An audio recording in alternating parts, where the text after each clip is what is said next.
meeting back in order. And everyone is here.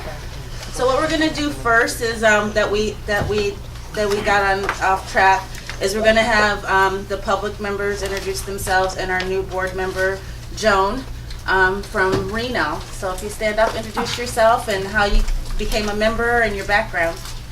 I'm Joan Shadler. I have a I don't know how I got on the board, honestly. It's just kind of like, I got a text message one night from somebody I didn't even know saying, would you like to become a board member? And I'm like, what do I do? Like, just try to show up. And so I said, yeah, it sounds kind of cool. So I applied for the position that night. And then a week or two later, I was a member. So it was kind of thrown at me kind of quickly. Who texted you? A gal that was here earlier, Tina Sue. Tina Sue. Oh, okay. I didn't even know she was here. I would have been alone with her. So, but I've been in dentistry for 47 years this year. I've been a hygienist for 37. I was an assistant for 10. I did 7 years in perio before I became a hygienist. So my passion is perio and I love dentistry.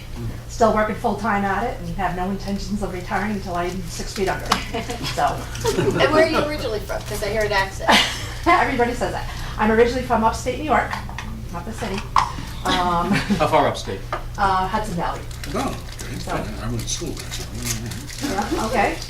And but I did when I went to hygiene school. I was in hygiene school in New York State, Orange County. I did my externship at NYU in the VA hospital on East 22nd and 3rd.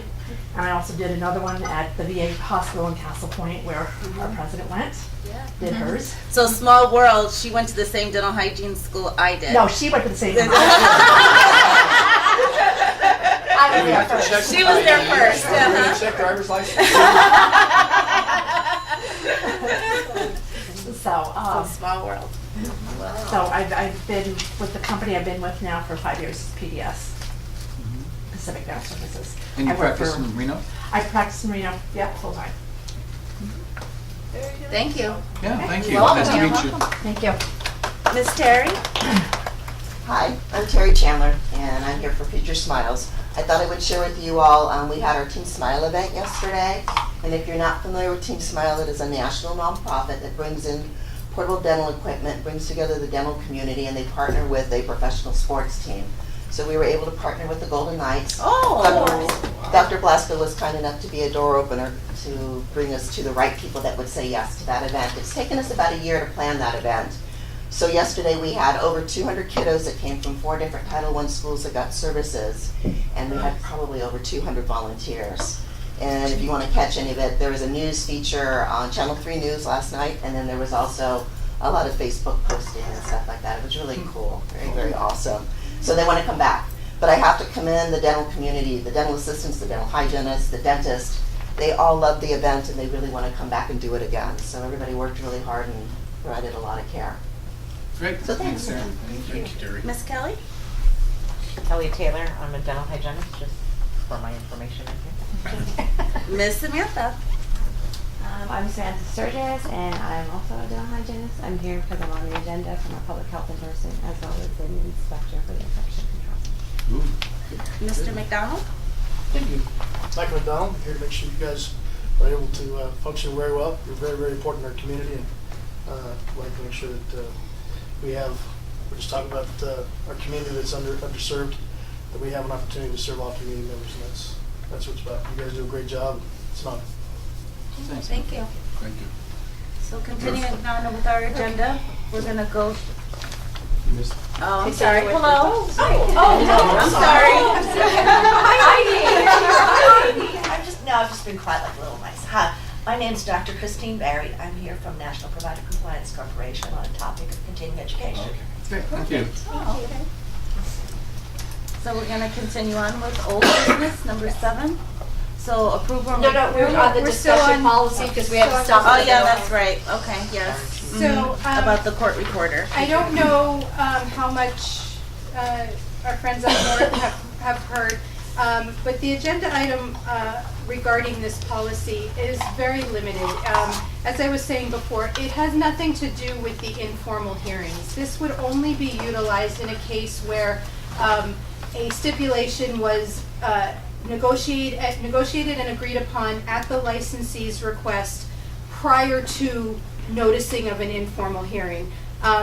What we have been doing is, once they have agreed to a stipulation, we've been bringing them in with a court reporter, and we've been putting that stipulation on the record, and I examine them as to their understanding of the stipulation and their, whether or not they feel they've been coerced or under any duress or anything of that nature. This is a costly proposition for the dentists. And those who have reached out to me and want to settle the matter, because they're reaching out to me, there's no question of the issues that we tend to put on the record in other situations. And so my purpose for putting this on is simply to save the licensees, anywhere from $400 to $600 for 20 minutes of a court reporter, depending on if I feel confident that all they're doing is coming in to sign their stipulation, and there's no question of them not feeling sure that they want to sign it, or they, if they don't have legal counsel, I will still go with our old method of putting everything on the record. But if they have legal counsel, and I've been communicating with legal counsel, I don't feel the need to require them to spend this extra money. But it's not my call, it's yours. If you're more comfortable with everything continuing to be put on the record at the time of the stipulation, we can continue to do that. This was just an effort to try and save money for people who simply wish to, acknowledge the issues and move on. So. Yeah. So it's kind of a double-edged sword, because I know you're trying to save them the money, and this is based upon their request. I mean, if they want it recorded, then they can assume the fees and pay for it. Correct. As we've seen with so many people recently, what happens if they waive their right to a court reporter, and they say, no, I just want to save the money, I'll just go ahead and sign. And then 6 months later they said, that isn't really what happened, and now there's no record of it. There will be an affidavit as opposed to a court report. Okay. Where we basically say, and I'm not going to do this in situations where they don't have counsel, or I haven't been communicating. Okay. This is a new situation, because it used to be before the review panel that everything was simply scheduled for an informal hearing, and you would come in for your informal hearing, and it would be recorded. And either they would make a stipulation and put that on the record, and the court reporter would be here waiting, or they would go forward with the informal hearing, which is fully recorded, and if we go forward with an informal hearing today, it will be fully recorded. Now, with the implementation of the review panel, there's more information given to the licensee, and so the only time I would do it this way is if I never had to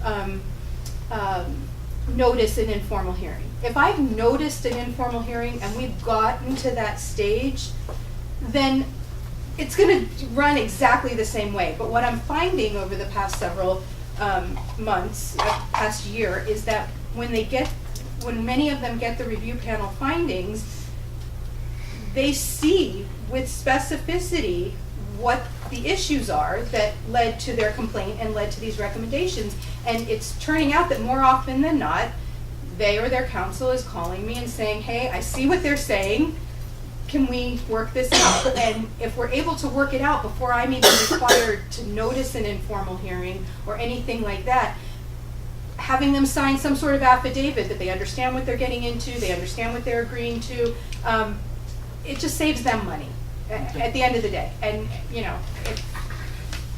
it saves them time. They don't need to, have, so it was just a thought that I wanted to bring before the board for discussion and possible action, but it certainly, it has nothing to do, like I said, with the informal hearings. It is not contrary to NAC 631255.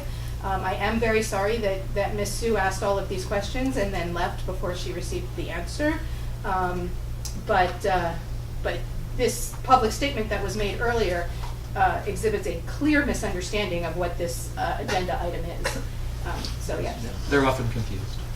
So when the doctor calls and says they want to settle or something, Mhm. then you settle and then that just gets done and then we never hear about it? No, it's, same thing happens. We execute the stipulation. Instead of coming in for a examination under oath, they would sign an affidavit. You would then be presented with the stipulation, and you would, just like we were earlier today. It's exact same process. I would attach the affidavit to the Maybe. I mean, we don't attach the, I think, well, we'll have to see. The affidavit, I think, is probably still part of the investigation. Because you don't attach the transcript. We don't if attach the it's from an transcript, no. informal hearing. Will the affidavit have language that says, I understand Correct. that I am entitled, or I'm that I entitled to a request full board okay. hearing, I'm entitled to an informal hearing, I'm entitled to counsel, I'm So entitled it's basically to. the consent. anyway. It's in the consent. It is in the stipulation It's just- anyway, The court reporting but the, piece of it. In Yeah. keeping with what Dr. Blasco asked, Yeah. that if they're kind of waiving their right to it, do you want to capture that on that document? That they understood that they could have asked for that, but they. right. And chose basically, not it would It is be- contained in the stip. Most of it is Most of it contained is, in the right. STIP. I mean, But- it may not even be necessary to do any of that. But because the policy of the board to this point has been to put these on the record, perhaps you want to say, just get them notarized, get the STIPs notarized, you don't have to do either one of them. That's an option for you guys to consider as well. But it's, but like I said, this is only in the situation where there is a request to settle the matter by the licensee. If I've noticed an informal hearing, we're gonna go forward just the way we've always done. Melanie, can I just interject? For the new board members, the way this whole thing works is the licensee has a chance all along the way to negotiate a settlement with that. He gets a phone call from a screening officer. They can decide right then that they're not going to pursue this, that they're going to settle it, and the screening officer and the patient and the licensee, it can be done right there. It doesn't always have to be pushed to this point where a stipulation is done. It can be settled way before that. And it's in the ballpark of the licensee. He can see, yes or no, I didn't do anything wrong, and I'm going to pursue this because you are wrong. So that's how it gets to this. There's chances to mitigate this all along the way. And this is a. So the dentist usually says, no, I didn't do anything wrong, and it keeps going, and ends up. But he's informed by the DSO, this is the way this process works. By statute, this is how we have to do it. These complaints, we didn't go get them. They came to us. The public came to us and said, I've been harmed by one of your licensees. We have to pursue it with statute. And then after that, if the licensee says, I didn't do anything wrong, it goes past the DSO to the review panel. And they have to vote by a majority. No, there is a violation here. If all three of them say, yeah, you're right, you really didn't do anything wrong, that's a done deal. So the safety net is if the DSO says one thing, then the review panel has to agree. And when you get all these people agreeing, then the licensee maybe needs to take a look at what's going on. They have to agree. I want to clarify, just so there's no confusing. They don't have to agree by statute. They have to agree in order for the matter to move forward. So it's not that here, review panel, you're a figurehead and you have to sign off on this. Absolutely not. The review panel looks at every document. By majority, yeah. Yeah, they look at every document, they look at every piece of available information, x-rays, records, responses. And they do that independent of the DSO. 100% independent of the DSO. And they can say, yes, we agree there's been a violation, or no, we don't agree there's been a violation. If they agree there's been a violation, the licensee is advised what the review panel believes the violation is and what the recommendations are. Or they will redo the stipulation and change the language. Right. So is there ever a point where the patient would get more than just a refund? No. Absolutely not. That's not within statute. That's damages. Yeah. They have to seek that civilly. Let me clarify that. If they bring a lawsuit in civil court seeking their civil remedies, there's the possibility they will get But it's not a process. additional damages, but not they're a not going board to get it process. from the board. That's separate. Yeah, they're not going to get it from the board. So, so this is, like I said, this particular issue that's on the agenda is simply as, I don't want to use the word incentive, but it's a way to help the licensees who are amenable and requesting to settle their matter to do so as cheaply as possible, because we are able to charge them for the court reporter fee, and the court reporter fees are not cheap. And so, like I said, in certain circumstances, I have felt very comfortable that we are going through the motion of the court reporter fee simply because that's our policy and not because I have any concern. I've had licensees stop me on the record during this and say, you don't have to ask me all of these questions. I'm here willingly. Why are you doing this? And I've had to explain to them, this is the policy of the board. And so, and not everybody's going to feel that way. And if they don't, we go forward as we've always done. So it's just For the protection of the board, is it wise to do that? That's why I'm bringing it to you. I Would it be mean, wise to do something like what you haven't been doing? Well, personally, I'd only do it in circumstances where they have counsel. only, Is it a lawyer? a lot of them do, but Not not all of them. Not all of them. So some of them are being advised So by I people who are would- not lawyers. Right, that's why it says in certain circumstances. Yeah. Because if it's a dentist improper person, and even though they may have asked for The only for the time, SIP, I will lay out exactly when this would be utilized. When there is an attorney, and that attorney and I have communications, either by letter or email, or by letter or email, memorializing any negotiations that we've had, any requests for a stipulation, anything like that. It will not be used, like I said, and if I have not had to notice an informal hearing because the request to settle has come before the notice of informal hearing. Once I've noticed an informal hearing, all bets are off.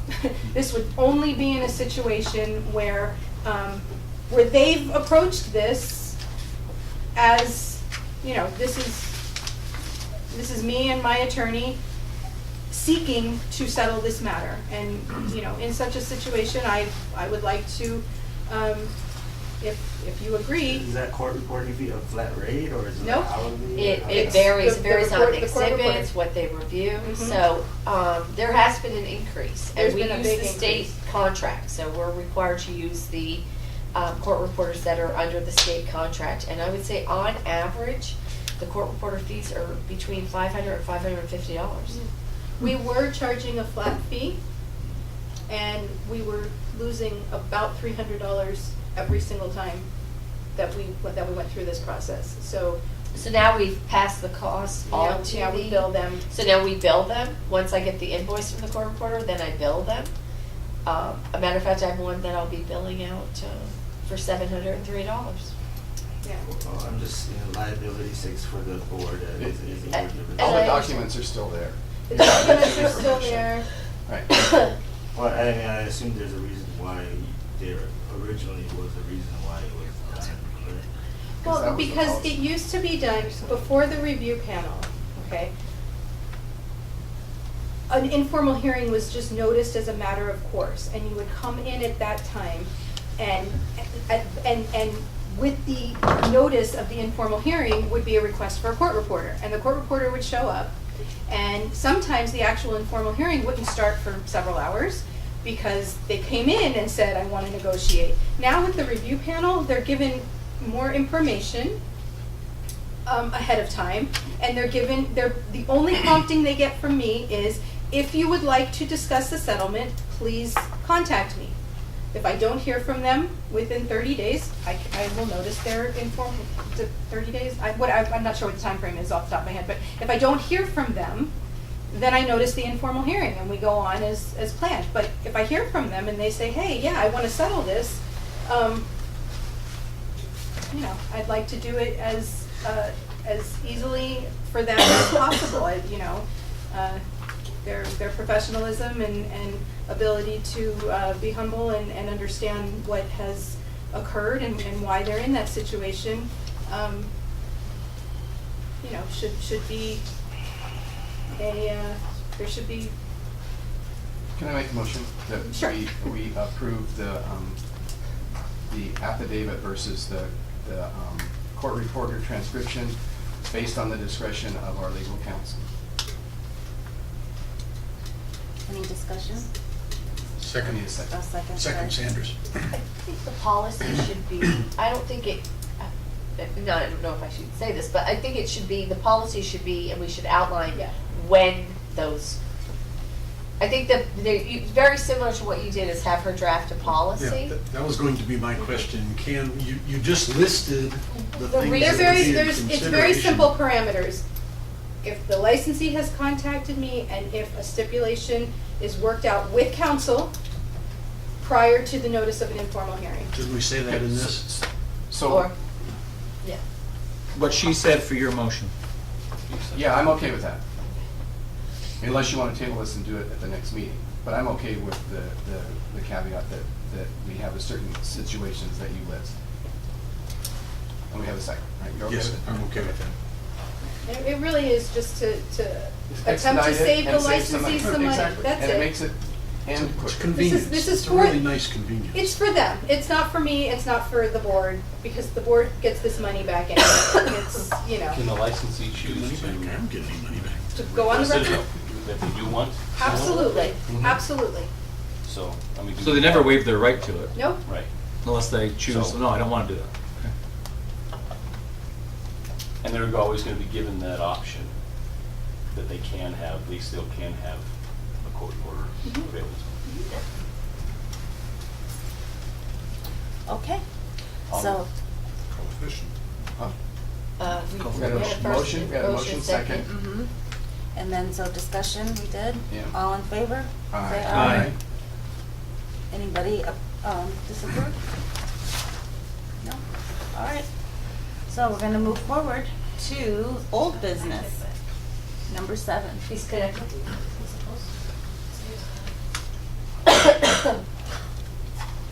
So it's approval and rejection of moderate sedation training program, patients 13 of age or older, NAC 631.2213. And it's the docs education in collaboration with the Oregon Health University School of Dentistry IV sedation course for dentistry training program, and John Beating Esquire, Mr. Biting, are you on the line? Biting. It's only on myself and Bob Tower. Oh, okay. Okay, Angie's gonna check to see. So can we go out of He's order? gonna be, yeah, he'll be available, wait, something.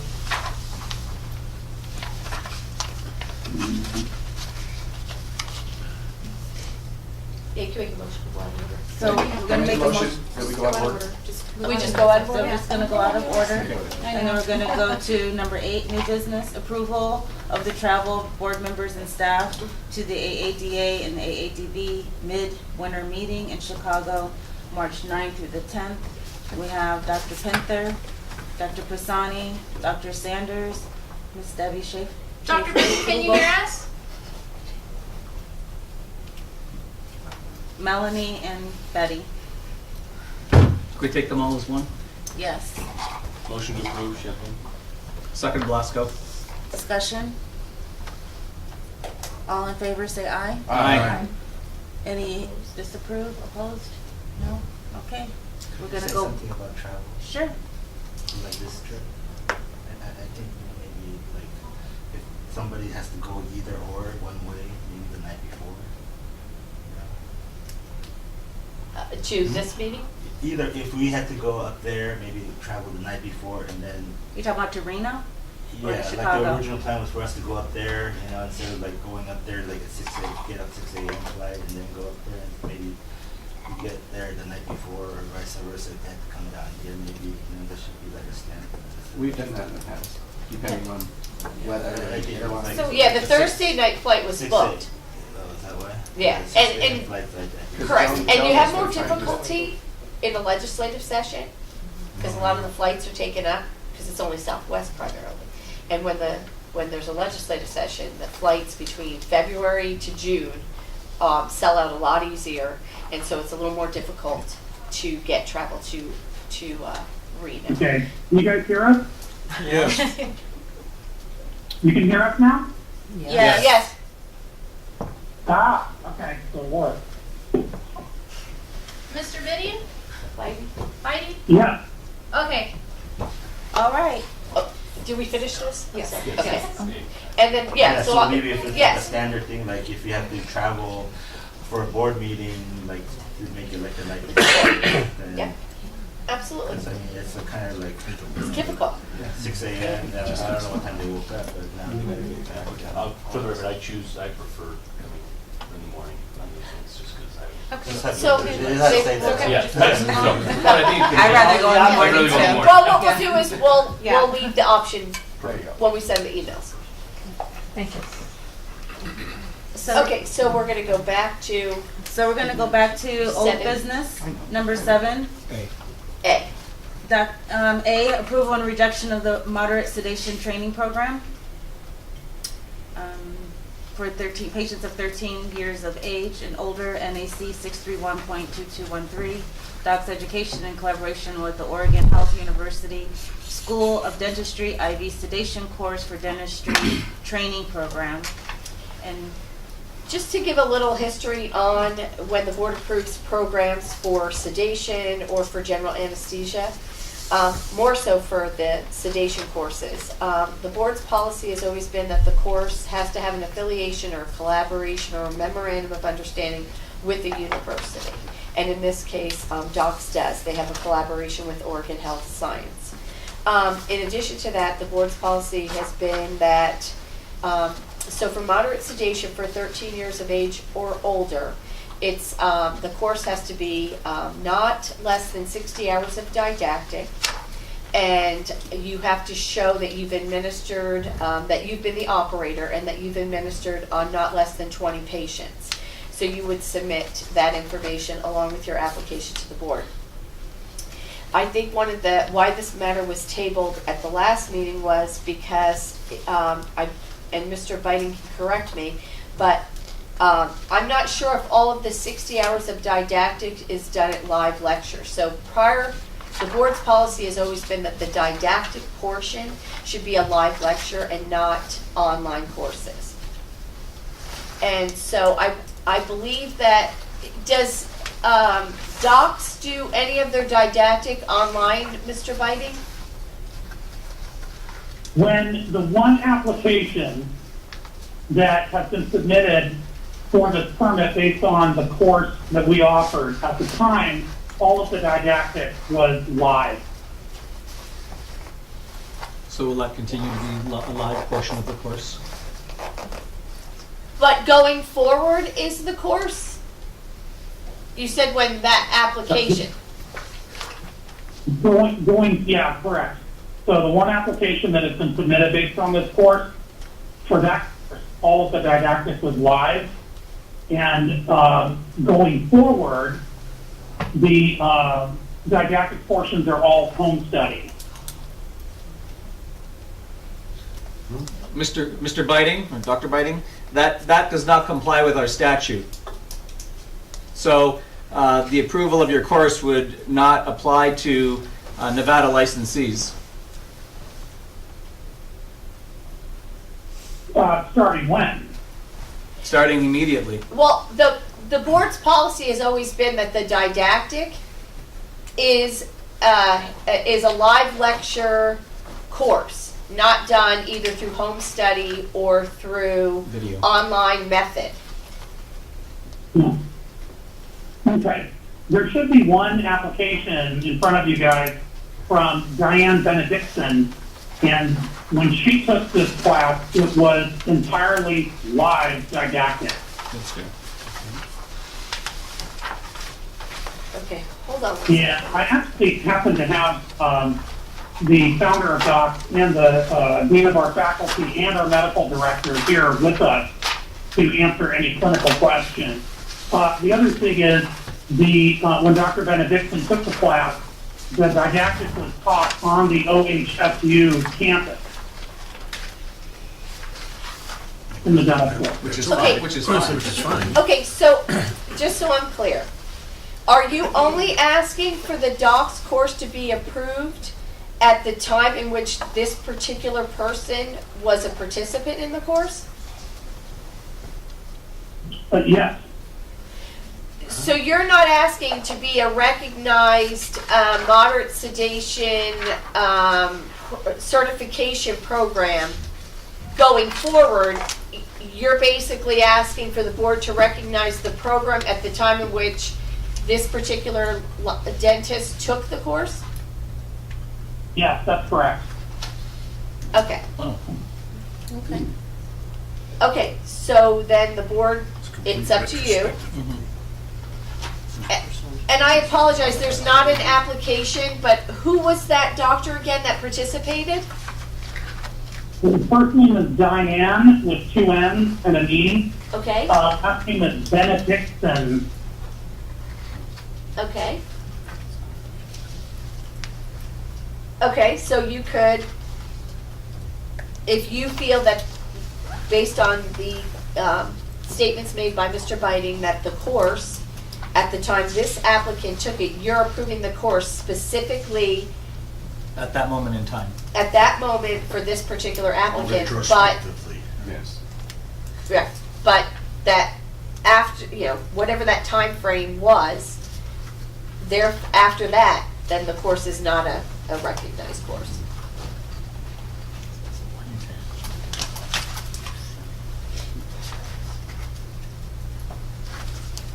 So I make a motion to approve the request for the acceptance of the docs course for the date and time period indicated for Dr.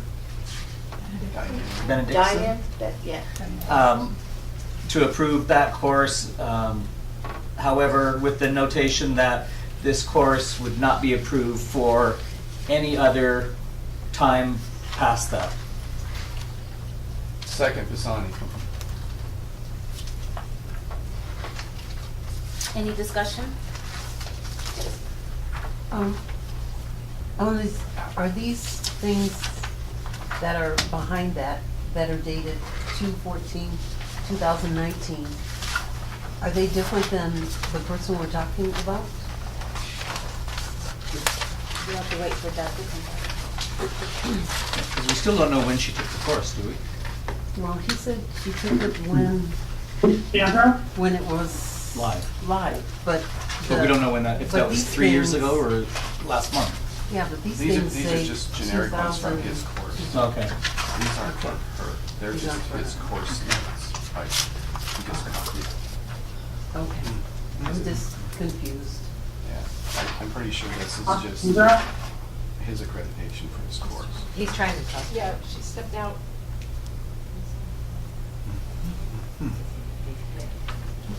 Sandra, this is John. I was verifying, that licensee hasn't submitted an application yet, but they, Diane, Diane hasn't submitted an application. yes, she has not, Okay, good. Okay. but she probably will now. Was there a question, do we need Ms. to Sandra? clarify when she took the course? Is that? Can you clarify when she took the course? Yes, it was it the first one? Yeah, it was the first one. Maybe the first one was July 2017. And when she took the course in July 2017, that's when you're saying that it was a live course? Was it the October one? Yeah. So October 2017. October, Okay. And you said that was held at Oregon Health Science? That's correct. Can I also ask the board to amend their motion to include any future courses that are taught live didactic? But how would we know? Yeah. How would we know that? If you have a future course, you can always, We would have to Resubmit. verify it by an affidavit or a certificate. I think maybe they could just make application on their own and then we can verify it. Yes.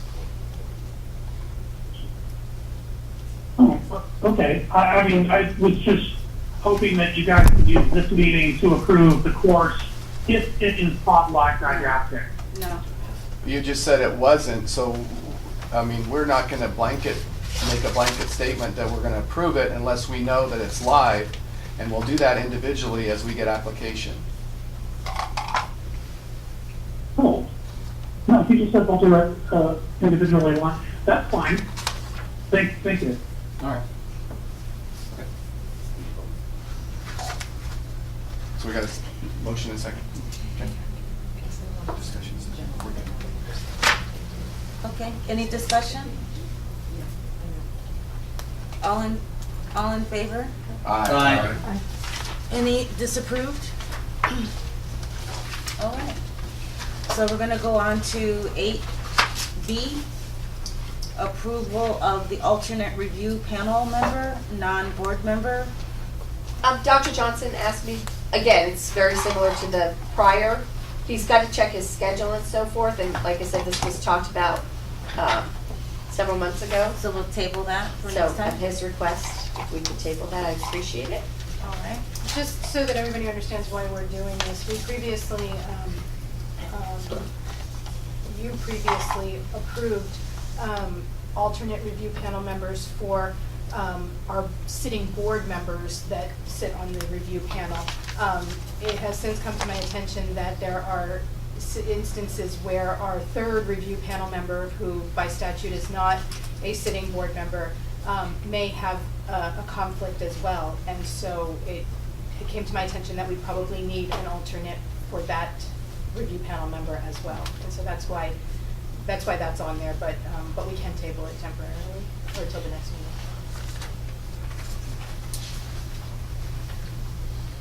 Motion? Yep, just keep going. Okay, so now we're to number C.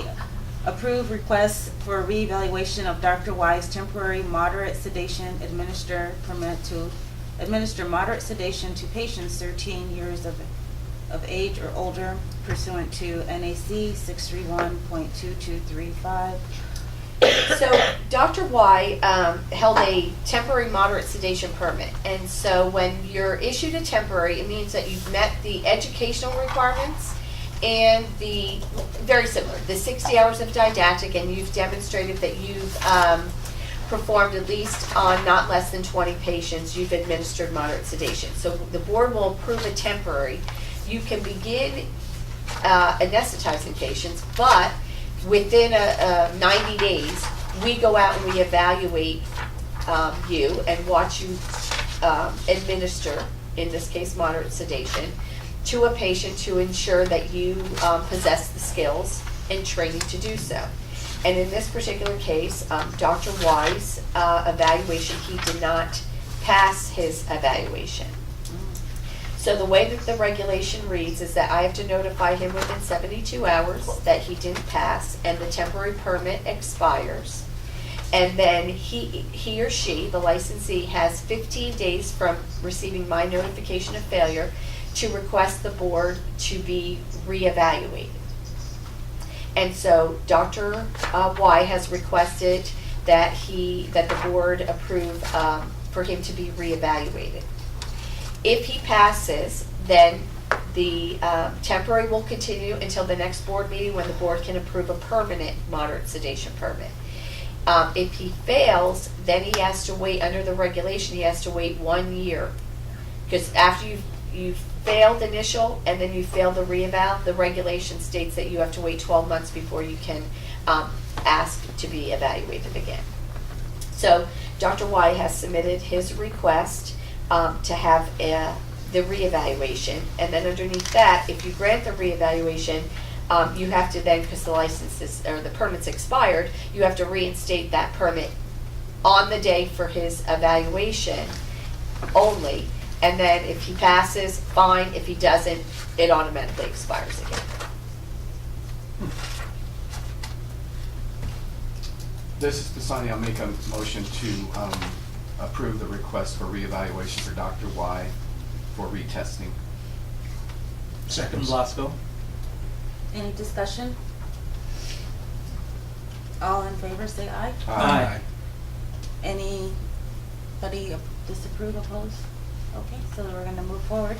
And we're gonna go to number D, consideration for the approval of laser certification course with PDS University Laser in Dentistry course. Did you evaluate, did you say that course? No, that's to be tabled. Okay. Okay, so we're going to table that. Yes, please. So we're gonna go to E, approval and rejection of continuing education provider course application, the National Provider Compliance Corporation, new local dental insurance coverage changes and updates course. And I believe that's you. That's me. Finally, we got to you. Best class. Finally. All It's right. not my first rodeo in a dental meeting. Uh-oh. And Dr. Blasco, I believe you reviewed that. We did, and You had some questions. we did. Upon review of the remarks by course attendees, they felt, or in the gist of it, that we wanted you to come here and present this because the gist of the information that we received was that this continuing education course is more of a marketing atmosphere to have the attendees sign up for future endeavors with your company. And that all of the people putting on this course, it says specific for Nevada, but there isn't anybody from Nevada that is putting this course on. There isn't somebody from Nevada putting this course on. Okay. Well, they don't exhibit any expertise in the state laws of Nevada, so we wanted you to explain that to us. Okay, now I don't have to stand. Okay. Okay, so this is a renewal application, and when I got the letter, it's all about context. I asked myself, what is the question about Nevada state law? That's pretty wide open. It could mean a lot of different things, and it was somewhat unclear to me. I'm a doctor of business administration, by the way. I should give you my background. Yeah. So, Go ahead. 20 years in higher education, okay? I was a faculty member, a grants person, a dean, and a vice president of academic affairs. Then I spent 10 years in consulting where I advised over 1,000 clients. Then I got breast cancer, and then my life changed. Anyhow, I had a conversation with the owner of this particular company and said, if you have such a background in accreditation, why don't you come and work for us, which I did. I'm the one that, I've read all regulations for continuing education for all 50 states. We deal with compliance and insurance regulations. Mostly it's how to keep a dentist out of trouble and how to get paid in a timely manner. That's the simple agenda here. So the question about Nevada law, since we are talking about contracts, business law does fall under my curriculum. I have 3 degrees in business. We don't pretend to teach a law course, but our course has been accepted, not the dental course, the other course that we teach, by the California State Bar Association, the Texas State Bar Association, and the Florida State Bar Association, to teach attorneys about insurance law and how to get paid and how to file a complaint with the state insurance commissioner, what to do if an insurance company comes along and recoups money from you. You're one of the few states that doesn't have a recoupment law, which is really unfortunate. Prompt payment, you know, what to do when an insurance company is playing games with you. The updates on what's happening with the insurance commissioners around the country. We're also talking about how to bill medical for dental. I put a PowerPoint presentation together for you, actually just for this group. I have my projector, my computer, just to kind of walk you through on the topics that we cover. We're also a small business. Dr. Yes. Sanders, question for Yes. you. What is the ultimate outcome you expect from this course? Is it informational for the participant, or do you have a product that you market you'd like them to buy from you? For me, since I'm the person in charge of accreditation, it's about getting them knowledge to stay out of trouble. If they choose to purchase anything, that's up to them. What products does your company offer, may I ask? Since we're talking about billing medical for dental, we have a book and a system where if people wish to engage in that particular activity, they can go ahead and purchase the book. We also support all of our people for 2 years on holding your hand, on proofing all of your work, making sure your codes are correct, making sure that your documentation is appropriate if you want to bill medical. You know, and there's a wave of that across the country. Yes. Thank you. That's what we do. We come from the medical field, by the way. We've been 20 years in the medical field, and then 10 years ago, dentists started showing up in our classes. So it wasn't quite appropriate, because it's really, you know, dealing with the dental codes and crosswalking codes and so on and so forth. Needed to have its own specialty. So for 7 years, we've been doing this. Does anybody have any questions? It's just that the information was kind of ambiguous when we went through it, that, and like I said, the comments, the course comments were more of it was like a marketing spiel as opposed to get their adjunct services as opposed to getting anything of sound substance out of the lecture. The PowerPoint is from my lecture, and like I said, I prepared it just for you. So to intellectually debate with people that I can't face. Well, I know, and that's discuss all. it. I'm like, well, that's all we okay. have to go on. Yeah, is that's but the I information mean, that was provided. like I said, I'm ready to roll it up and walk you through, and let you ask any questions, and I will answer any questions the way I do with my class and with all the dentists that show up. I'll leave that at the pleasure of the board. Yes. This says the course is also for dental hygienists. What does the course have to offer for the hygienist? Are you dealing with billing and coding? No.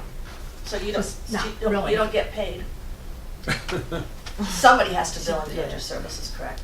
Yes, Okay. but I don't usually do it. So. Okay, well. But it's actually code. The topic, But the overall yeah. topic is practice management. Okay, so as a doctor of business administration, I feel pretty passionate that I believe that the entire practice as a team should really be knowledgeable about the impact of all of the activities that they have in the practice. You engage in activities that have an impact on the dentist when you're in the practice. All of that has an impact on whether you get paid in a timely manner. What you can bill for, what you can't bill for, what gets denied, what gets approved, Okay. what gets recouped. You are engaging in all of those activities. Right. So we look at the whole practice, the various roles that people have, and how it ultimately leads whether you get reimbursed for this or not. The other thing is that since the Affordable Care Act, there's been a substantial amount of fraud and abuse. It's in your minutes. You're already dealing with some of the opiate situation and also billing Medicare for services not provided. I cover all of that information too, what the feds are looking for in audits. So there's on a weekly basis a dentist that gets arrested by the federal government, mostly because the federal government feels that some dentists are treating Medicare as if it's a piggy bank just to go ahead and bill to. This is new. This didn't used to exist a long time ago. So there's more topics that need to be taught in this day and age than have been before. And the hygienist is all part of this. I mean, it's not, you're not a separate part of the team. I always look at it as a team, and I encourage that it needs to be a team effort. Okay, thank you. So, is it practice management that you're Yes, that's talking the about, or topic. is it coding, dental? Well, practice management. billing and coding falls under practice management. Okay. Mr. President, I'd like to make a motion. Yes. I make a motion that we approve this continuing education provider course, as she stated. It seems to be that some offices would greatly benefit from So this. if that's your motion, Yes. if you want to add to it or discuss it, you Right. can do it during discussion. Oh, So okay, your sorry, motion sorry, is yeah. just you. Yeah, you approval. Okay. Second. All right, in discussion. This Oh, would- we need it. Don't we need a second? I'm sorry. We did. Oh, I didn't hear. I'm sorry. I'm clogged up, so. This has got to be a benefit to someone, and I think we shouldn't deny her the access to those people that need it. All right. All in favor, say aye. Aye. Any opposed? All right. Thank Thank you very you. much. You're welcome.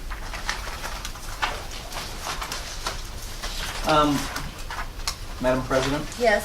I don't know where I just lost my agenda. I have moved. Oh, thanks. I made an error, so I'd like to go back to agenda item number 8D. And I have reviewed that laser certification course. I had it confused with a different course that is under question. So I'd like to state that all of their paperwork for continuing education was in order, and that, you know, you should accept the motion to approve that course. So move, Sanders. Second, Champagne. Any discussion? Okay, all in favor say aye. Aye. Any opposed? I'll abstain on that one. All right. So we're gonna move down to F. Approve a public health endorsement. NRS 631.287. We have Miss Alicia There's no conflict. DiGiacomo. So she's with the Nevada Health Centers. And then we have Miss Samantha Sturgis, hygienist, and volunteers in Medicine of Southern Nevada. And both of these courses are, both of these programs already received board approval. Yeah. So these are programs that have been previously approved by the board. And for board members who are new, a public health endorsement allows a dental hygienist who receives this type of endorsement to do certain services in a board-approved dental hygiene public health program without the authorization or supervision of a dentist. Sanders move to approve these requests for the Second, public Blasco. health endorsement. Any discussions? All in favor, say aye. Aye. Any opposed? Well, there you go. Yay, Miss Samantha. So we're gonna go to item G, approval of the Public Health Dental Hygiene Program, NAC 631.210, the Healthy Smile, Healthy Child Sealant Program. So, Healthy Smile, Healthy Child, that, you should have gotten that as an additional information. And so they want to offer a sealant program. So Future Smiles has a program down here, and they had a program up north, but it was hard for them to administer the program up north with the distances and the lack of funds to travel back and forth and training purposes and so forth. So they have now, through Healthy Smiles, Healthy Child, they've taken over the assets or the, the equipment and so forth, and they want to continue the sealant program. But it'll be administered through Healthy Smile, Healthy Child. And it's primarily in the schools, and it's to get access to kids who normally wouldn't have access through their program. And the program protocols are outlined in the submission that you would have received. And so I'm requesting the board approve this program, this dental hygiene program, public health program. So move, Champagne. Second, Sanders. Any discussion? I guess. Uh-huh. So where is this program actually held? Anywhere in the state? I mean, is there a bus? Correct. Or a It's van, more. or a mobile It's unit? more. It's more up north. It's more in the northern Nevada portion because Future Smiles down here handles the southern. I know that right now the program is focusing on Lyon County. Okay. Going through the school district through Lyon County. We're gonna have Terry. And Terry's Yeah. with the She's Future the expert. Smiles. Okay. She's the expert. Terry invented Future Smiles. Yes, The she is the founder, inventor. yeah. Mhm. And so we are serving 6 schools in Lyon County and 6 schools in Washoe County. The Northern Nevada Dental Health Program has been kind enough to say we will step up, we will administer, take over the assets. So they will be running the program, so it will no longer be a Future Smiles program, but it is a silent program. If you're familiar with portable dental equipment going into schools, That's what I they're was setting up wondering, in yeah. classrooms. It's not a mobile care mobile.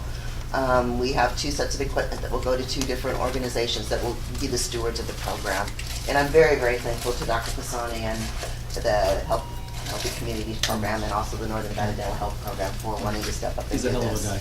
He is a heck of a guy. Yeah. And I it's just been- associate with great people. It's just been a great opportunity. We were up in Northern Nevada for 2.5 years. There's anywhere from 600 to 800 kids that are getting services for the sealant program. So through their case management system, these kids will get navigated to a dentist for restorative care, as well as the prevention side, so they're gonna get comprehensive care. Excellent. I hope that answers your question. Yes, it does, thank you. All right. So, all in favor, say aye. Sorry. Aye. Sorry. Oh, they already have, never mind, sorry. Carry on. She's getting me confused. I was on a roll. Sorry. My bad. Abstain. My son. Okay, yes. So, Doctor. Abstain. So, all in favor, say aye. Aye. Any opposed? Sorry, one extension, Dr. Hassan. Yeah, they said. Yeah, I got it. Mhm. And then we're gonna move down to item H, approval of volunteer surrender of license, NAC 631.160, which we have in our book. Elena Mandarin, hygienist, and Dr. Joseph Denish. So these licensees have elected not to hold the license in Nevada any longer. And under NAC 61.160, once they surrender their license, and by the way, they have no pending matters, but once they surrender their license, it's absolutely irrevocable. So if they want to obtain a license here, they would have to go through the entire process and meet the eligibility requirements. So I am asking the board to approve these voluntary surrenders of license. So moved, Basani. Second Champagne. Discussion? All in favor, say aye. Aye. Any opposed? I just have a question though. Mhm. You have to pay to voluntarily give up your license, right? You have to what? Sorry? Does it cost like $30 to surrender your license, or is it free? Free. We're free. If you want to maintain it in our opinion, so. Okay. Only cost to get it. Getting it back is free. Giving it away is free. So we're gonna do item I, approval of anesthesia permanent permit, NAC 631.2233, general anesthesia. Can we take them both at the same time? So we have Dr. Christopher Gully and Matthew Pop. Correct. These applications were reviewed by Dr. Moore, I believe, and I'm gonna verify that with Cassandra right now, and he's not here. So in order to get a permanent one, that means you've already held the temporary, gone through your evaluation, passed your evaluation and inspection, and now you're going for a permanent. So, I would recommend these for approval. I'll make a motion to approve the permanent permit for general anesthesia for Christopher Gully and Matthew Pop. Second Champagne. Discussion? Okay. Oh, and you signed it too, okay. Then you can take over. Take over. There you go. Thank you. That's All in favor, say aye. Aye. Any opposed? We could go to the second one, moderate sedation, 13 years of age or older, Shane Ellsworth, DMD. So, Dr. Moore reviewed this, and I had approved it, and so I would recommend approval. So move, Sanders. Second, Basani. Discussion? All in favor, say aye. Aye. Any opposed? We're gonna go down to number 3, moderate sedation, pediatric specialty, 21 years of age or younger. We'll take them as a group if it's okay. Ruth Alvarez, dentist, DDS. Wellesley Archer, DMD. Kelly McLeanley, DDS. And Travis New, DMD. Yes, these four were also reviewed by Dr. Moore and signed off on by myself as well. So I make a motion or recommend making a motion to approve. So moved, Basani. Second, Sanders. Discussion? All in favor, say aye. Aye. Any opposed? Okay, gonna go to J. Approval of anesthesia temporary permit, NAC 631.2254, general anesthesia. And we'll take them as a group. Dr. Paul Bowman, DDS, Thomas Myatt, DDS, and Tate B. Wang, DMD. These three were also reviewed by Dr. Moore and approved by me. So recommended approval. Make a motion to approve the temporary permit for general anesthesia for the 3 doctors listed. Second, 8. Discussion? Sanders, I have a question. Tom Myatt, is that the oral surgeon in Reno? Why Yeah. is he going for a temporary permit?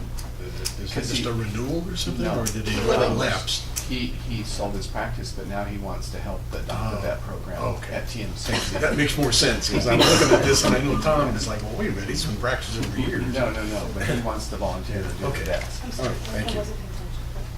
Dr. Byatt, it's gonna be with the adopted vet program? He formerly had this permit, but he sold his practice For a like few years ago, 40 years. So he's reapplying so he can help volunteer with the vet. It's a different location. Okay, right, so, so you should recuse. Was that? Dr. Bassan, you should recuse on him. Sure. All right, so we're, So we can take the So, vote. You gotta vote. no, because I made the motion. So I have to withdraw that motion. 'Cause I Okay. have to recuse myself, because that's part of a program that I'm involved with. oh, I okay. second the motion, so I'll So- make the motion. You make So, the motion? Betty- I'll second the motion. Okay. All right, so discussion, all in favor say aye. Aye. All opposed, any opposed? No. Abstain, Hassan. Okay. So we're gonna go item 2, moderate sedation, 13 years of age and older, Jordan Riekert, DMD. Yes, this application was reviewed by Dr. Moore, and signed off on by me, so I'd make a recommend approval. So moved, Pisani. Discussion? Second page. All in favor say aye. Aye. Any opposed? Number 3, moderate sedation, pediatric specialty, 21 years of age or younger, DMD, Samara Barok, Zena Hendrit, DDS, and Alice Tree, DDS. These also were reviewed by Dr. Moore and approved by myself. I recommend approval. So move Sanders. Second, Pisani. Discussion? All in favor say aye. Aye. Any opposed? Okay, we're gonna move down to K, approval of 90-day extension of anesthesia permit, NAC 631.2254, moderate sedation, pediatric specialty, 21 years of age or younger, and this is DMD, Dr. Larry Hahn. And this should actually say extension of temporary. So, remember as I said, we have 90 days to go in. Well, sometimes if they're relocating here from another state, we can't get it done within, we have the opportunity under the regulation to extend out the 90 days, and that's what this request is for. Move to approve Blasco. Second page. Discussion? All in favor say aye. Aye. Any opposed? Okay, so we're gonna move down to the appointment of infection control inspectors, NRS 631.190. Do I have to read all of them? No, just, you can always say just 1 through 22. One, okay. So we're gonna look at the appointment of infection control inspectors, NRS 631.190, 1 through 22. So by the appointment of the infection control inspectors, what do they do? So they're the actual Site inspector. agents that go out on behalf of the board and inspect sites, whether it's for initial or random, to make sure that they're compliant. And how are they chosen? They apply, and then they go, and then the DSO coordinator will review the application, and then, obviously they have to have an active license here, that is one of the requirements, and then, they're calibrated, and then, they go out and choose, so, yeah. And they inspect independently each other. There's a form, and it's on our website, so anybody, any office can always do their own if they wanted to, but it's just a form to make sure that you're complying with. Yeah, I've seen that form, I know what you're doing, okay. I just didn't know how they were appointed, thank you. So we want to make sure that the individuals going out, when looking for stuff, are looking at the same thing. So they're looking for the same thing. So that one isn't off here and one's over here and they're not. So they calibrate them so that they're all looking at the same thing and they're staying with the survey form. So they're not off looking for something else. Motion? Motion to approve, Champagne. Second, Sanders. Discussion? All in favor, say aye. Aye. Any opposed? Moving down to item, Yeah, I guess we should put on record that Dr. Pisani is out of the room. Dr. Pisani, yeah, could you just note that Dr. Pisani left the room? Yeah, walk in, say aye. Oh, here he is. Back. Left. so we're gonna go to appointment of disciplinary officers, NRS 631.190, 1 through 25. Okay, so the disciplinary screening officers are the agents appointed by the board to investigate matters on behalf of the board. And so, and it varies from general dentist to specialists. And so historically, if you're an oral surgeon and you would receive a verified complaint or an authorized investigative complaint noticed to you by the board, the investigator, if you're an oral surgeon, the investigator would be an oral surgeon. If you're a periodontist, it'd be a periodontist. You're a hygienist, it's a hygienist, unless in the hygiene, it's related to dentistry. Then it could be a dentist that's assigned. But, and then obviously general dentist to general dentist. Point of information, I'd like to eliminate under, whatever section this is, 8M, name number 3, James E. Jones, who passed away last year. No, this is Jones up north. Oh, Is another he's an Jones? ended on this. Yeah, Yeah, he's northern. Oh, okay. He's still alive. And he's alive and kicking. He's He's been alive ill and for a well. very long time. Has anybody checked on him lately? He's alive and well. Oh, okay, all right. Our lists are more up to date than that. Okay, that's good to know. All righty. I mean, who thought there'd be 2 of them, really? Yeah. Such Tell an me, uncommon name. it was confusing. Yeah. That's how come I know. Okay. All righty. He's alive. Congratulations, Dr. Jones. You are not dead. Yeah, you are not dead. Is there any like thought or maybe possibly hiring a permanent full-time DSO agent instead of like a dentist like out there, bringing them on? Like a We have- full-time officer kind of? We have talked about having, So I think it might be eliminate a lot of issues. Not unless there's an issue with the guy you hired. but, okay, well, it depends. If are you hiring a dentist investigator, are you saying? Or just an investigator? Well, maybe we should talk about what would be the best. Okay, so if you hire, like other boards have, they have investigators, like the medical board. They have investigators. They're not physicians. So they collect the data, but then it has to be reviewed by a licensed person. So it would, and then that licensed person would make their recommendations that would go to the review panel. What if the DSO agent reviewed it or got all the information and sent it to the review panel and that they made the judgment and sent it to the board for approval? But that's what how it does now. That's what happens now. I know, but that person would be a full-time employee. Huh? So, I'm sorry, I don't mean to speak, but we talked about this a little bit when we were talking about the DSO thing, that you have an investigator who collects all the information and gives it directly to the review panel. There's no middle person in there that person.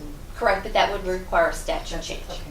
So it's in the statutes that a licensed person has to be the first line of looking at it, and then it goes to the review panel? Well, it says that the investigator would make findings, okay, but if the investigator's not a dentist, how could they make findings? Whether there's a violation, whether the root canal was done correctly.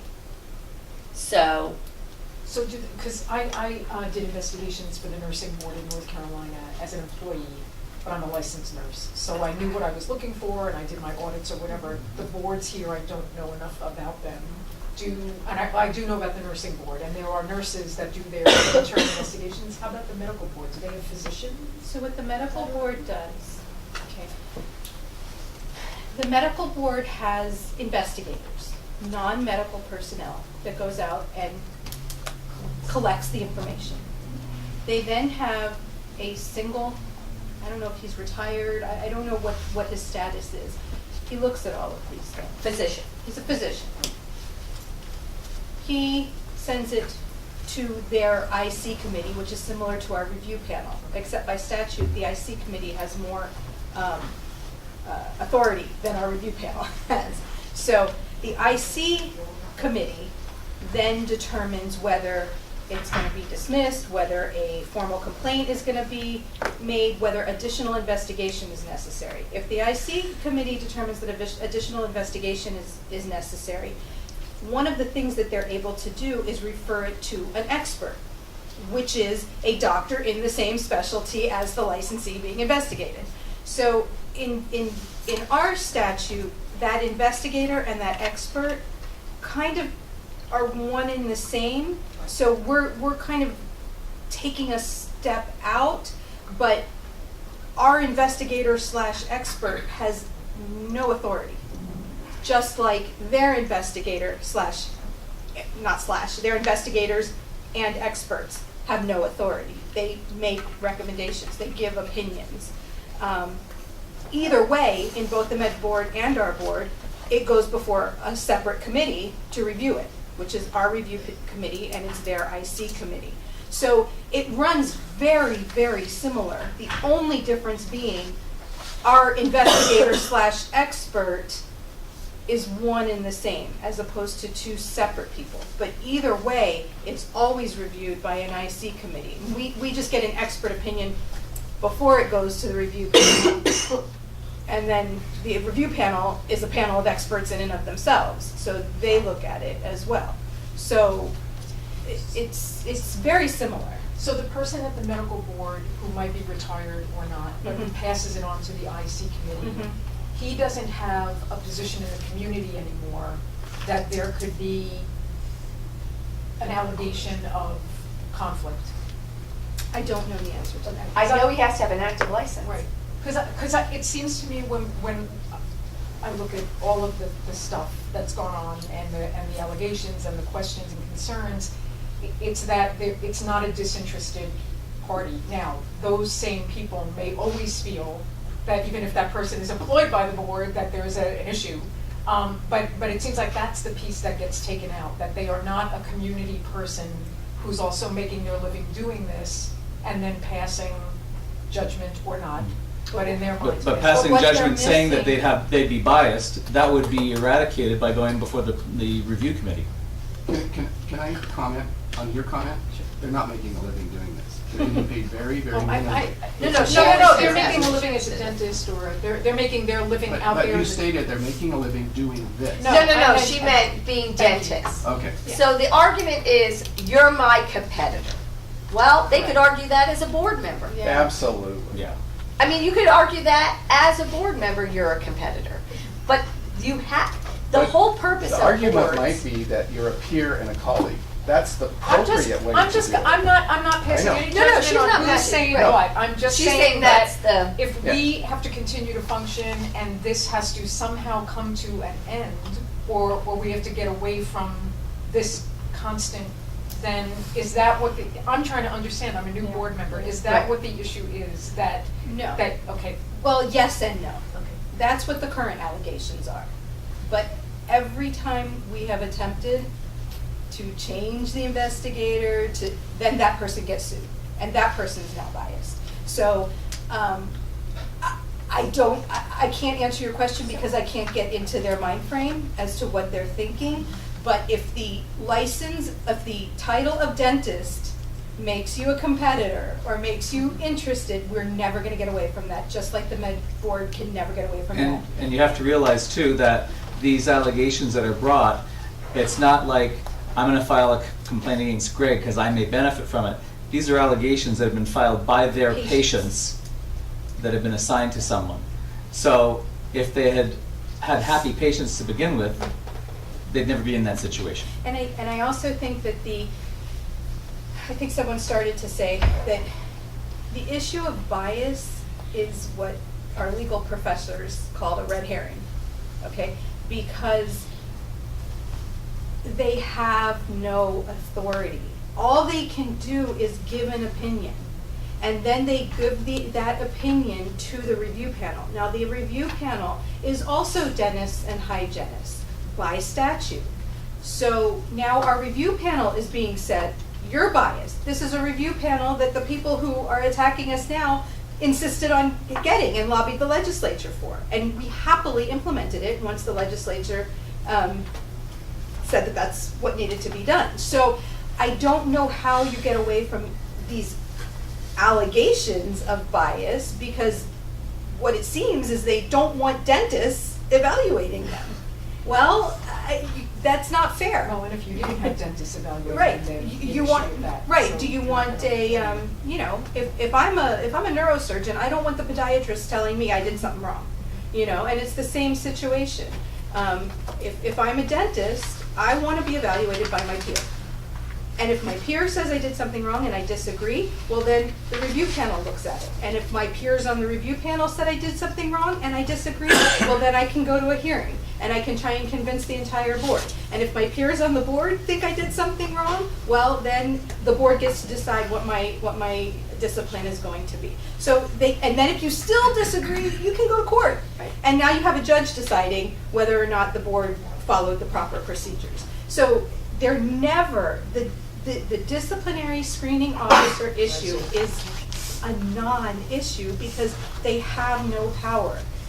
All they do is issue an opinion in the same way the med board experts who are licensed doctors in the community. Because that's how you, legally, in order to prove standard of care, you have to prove what is customary and reasonable among your peers in the same or similar community. So that's how you prove standard of care, violations or not violations. And so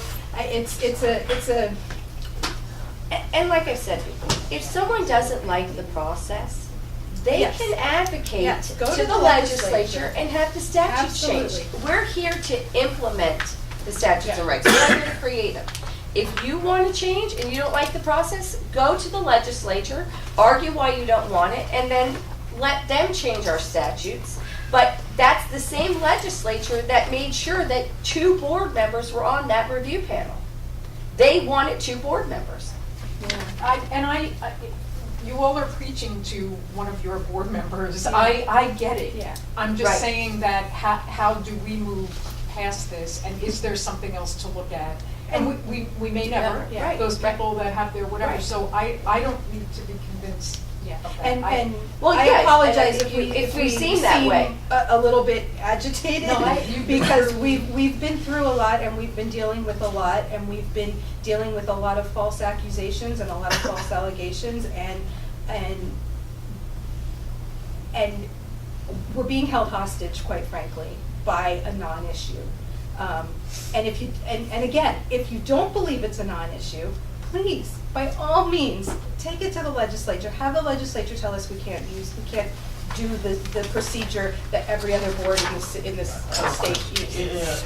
Doesn't the statute state that a board member will investigate? Okay, so if you want to Because I investigate, was told that that was written incorrectly.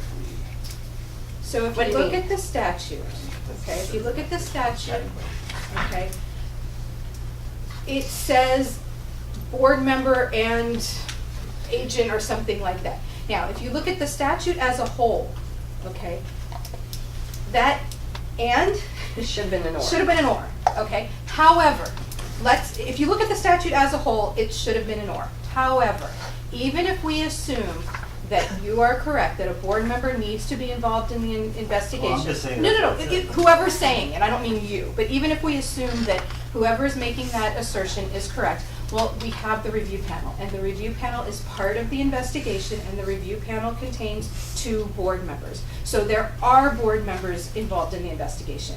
And I don't know what it used to be because I wasn't here then.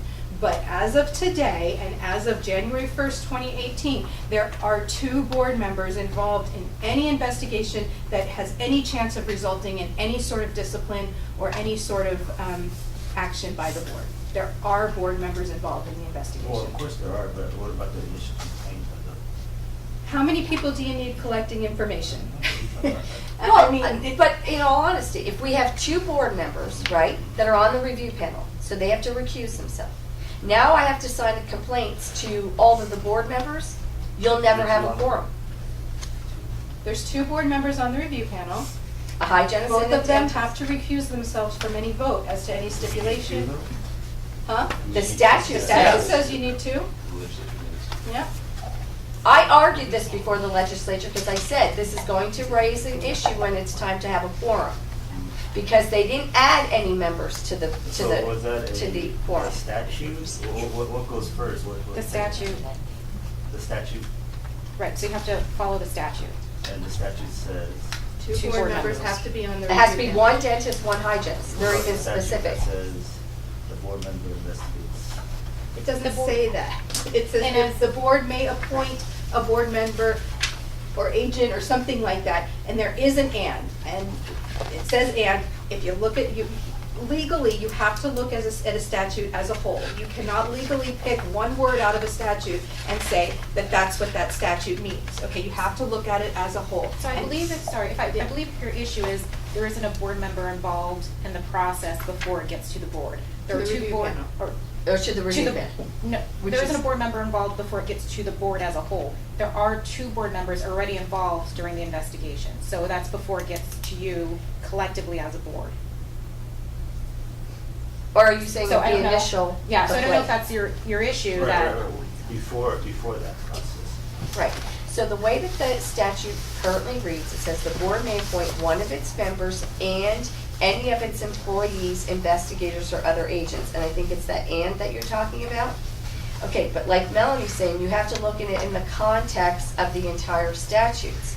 Okay, you as a board member aren't supposed to know about investigations. So how can I appoint you if I'm supposed to keep you away from you? So you have to look at each statute and say, was the intent an and, or was that, should have been an or and nobody caught it?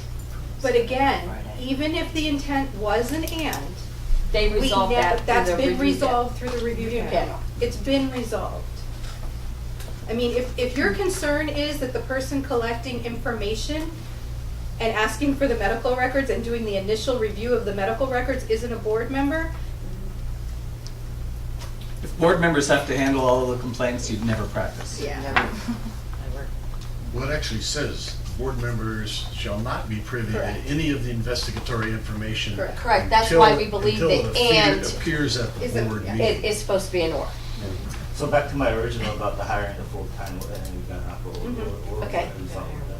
Well, I mean, it's That's something that, something that the Budget and Finance Committee can Because look we have at. like full-time person for like infection control or something. No, we don't. No, we No, don't. we don't. I thought we did, no? No, No. No, nope. Sandra organizes them. Everything here is, I don't want to say outsourced, but we organize. I'm the one who notices the complaints. I'm the one who handles the administrative side. Sandra handles the administrative side of infection control and anesthesia, okay? I thought she introduced herself as. Right. No. But we have to have agents because we need large amounts, but we don't have large resources. So that's why they're compensated at $50 an hour. Because if that keeps our costs down by doing it this way. We don't have to pay PERS, we don't have to pay PEPs, we don't have to pay salary. If you have one person doing infection control inspections, okay, well. No, I thought she was like in charge of this. she coordinates the inspection. She's the one. No, I know she didn't right. do it personally. Oh, I but thought she's She also the does point of continuing education. contact. She does continuing education, does a lot of things. Right. Sanders, And this could all be looked at, like I said, when Absolutely. it comes to up for the budget and finance. Come see us on the budget committee. Yeah, I mean, Yeah. presented, recommendations can be made to the board. If some, absolutely, whatever the board wants to do, we will certainly look into. It just has to be within the confines of the statute. Sanders, I'd like to make a motion, please, to approve the appointment of disciplinary screening officers 1 through 25. Second, Pisani. Discussion? All in favor, say aye. Aye. Any opposed? Going to item N, appointment of anesthesia evaluators, inspectors, NRS 631.190. We'll take the first one, general anesthesia advisors 1 through 12. I move for appointment Pisani for general anesthesia advisors 1 through 12. Second champion. Any discussion? All in favor, say aye. Aye. Any opposed? We'll take the second, moderate sedation advisors 1 through 15.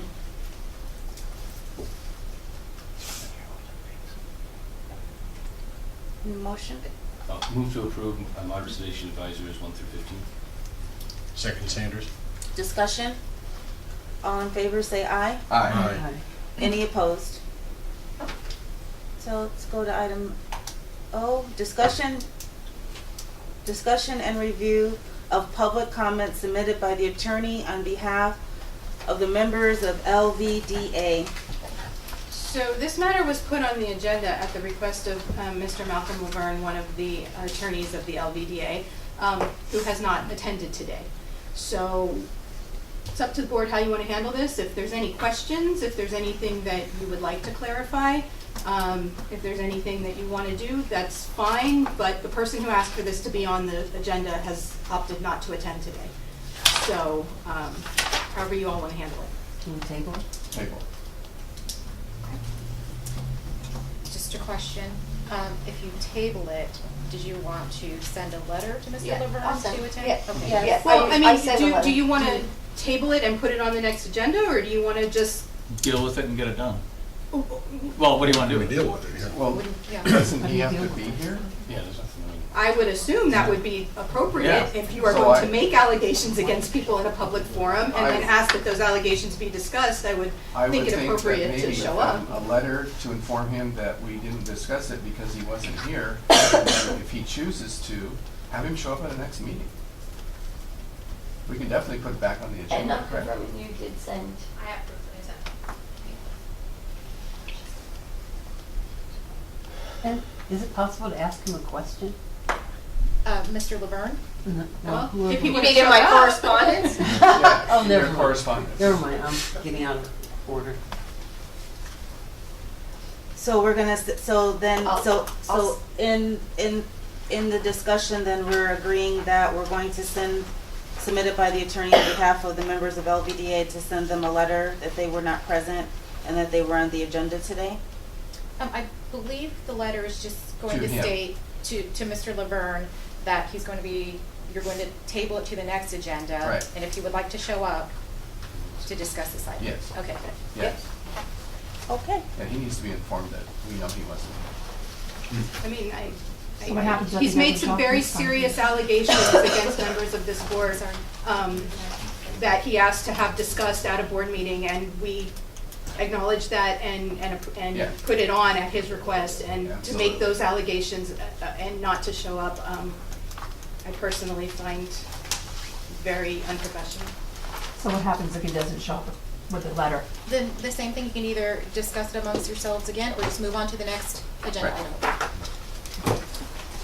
Okay, so motion? No, you have one more public comment. Oh, Oh, Number 9. public comment is, anybody have a public comment? Yes, Richard Dragon from the North, NDA president. Hello. We can hear you. Did I scare you? You've been here the whole time. It's like God coming down from the heavens.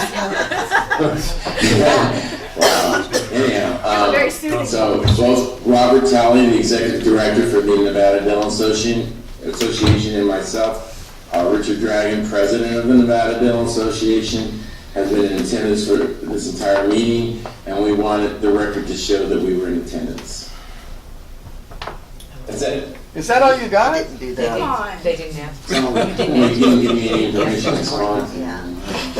When we introduce you, you didn't ask for guests. Thank you. Oh. We're good? Okay.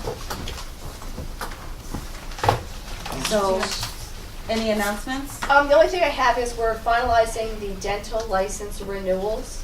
We'll be sending that out. Hopefully we'll have the portal. We're adding the Botox question. So for those of you who do inject Botox and soft tissue fillers and derma fillers, there will be a question on it, on the renewal, and then you'll obviously have to update your certificate to show that you have received adequate training at a board-approved course.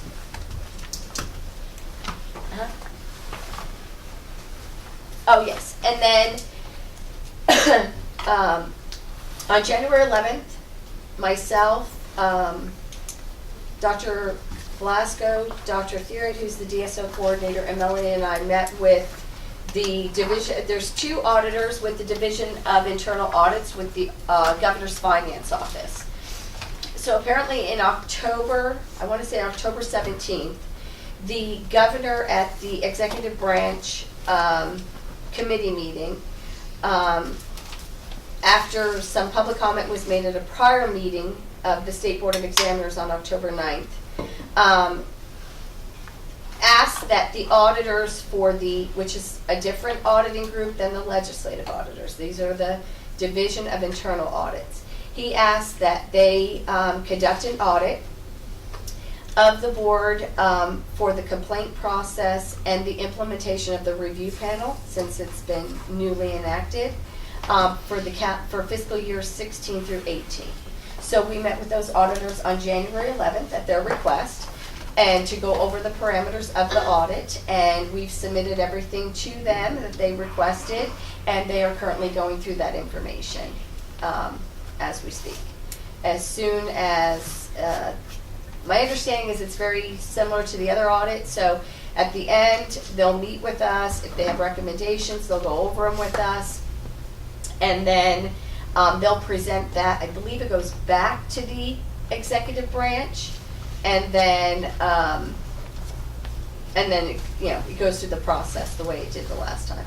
So at this point, we've submitted everything to them. Okay. All right. Make a motion to adjourn. Second. All right. This meeting has been. All in favor? Oh, yeah, we can do all in favor. or- All in favor? Aye. Any opposed? Yeah. Time to go. In the future, you can just adjourn too, because Okay. I know Dr. Blasco would like to do motion, but you can just adjourn. Okay, all right. So, Joe, That's the do you mind celebration staying for beginning. 5 minutes? New board member? Okay. So there was, I think it might have been. Oh, yes, okay. March, yeah. Yep. On the board, Yep. on October 5th, we were going to conduct a formal hearing, You all set my and the pen? licensee Yeah. has a investigator. Mine wouldn't work for a while, So but then it came back a lot. And now we're going to conduct that. Was that formal hearing. Grab a So little that's bit. so it's going to be both definite. No, she's clear. Roads are clear. Dr. Bassan. We have no I didn't know you were on the board, so I think, Actually, when I got to there, I didn't know. That's what I thought. I was like, I did not know if I was okay. It was like, you know, like the last time that I've seen you and everything, you were just traveling. I'm still just traveling. I'm Like still some with people you. like the office that you worked at, and you Oh, were yeah? gone for like a long time. Like, oh, she's traveling. And I was like, oh, I was like, she was my professional. I mean, life still goes on and I still do life. Yeah. Life is short. Melanie needs you for about 5 minutes. Exactly. Likewise. Okay, all right, let's go. Likewise. Call me for Good to see you. Congratulations. It'll be really good. So, I'm a little card, but I'll put you guys all We need together. the- And we've got just a little. Okay. Oh, I know, I threw mine off too. I should turn it back. All right, cool. 5,000 Thank you. messages. I figure we can utilize Teams connections, because I'll be,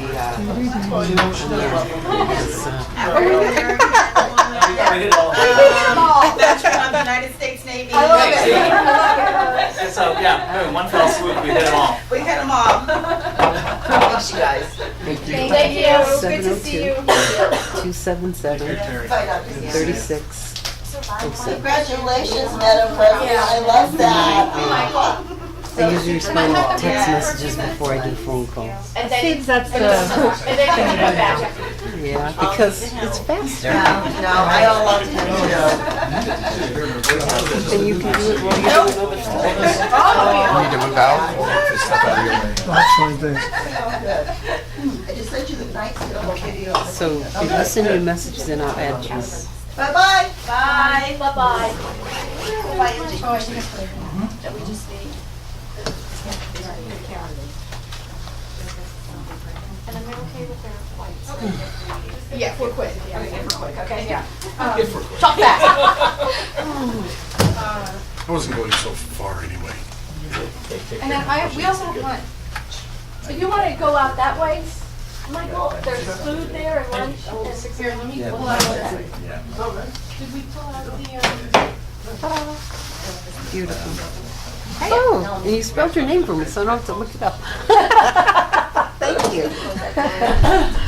Alrighty. Wait in a We'll be minute. waiting for you. Okay, thanks.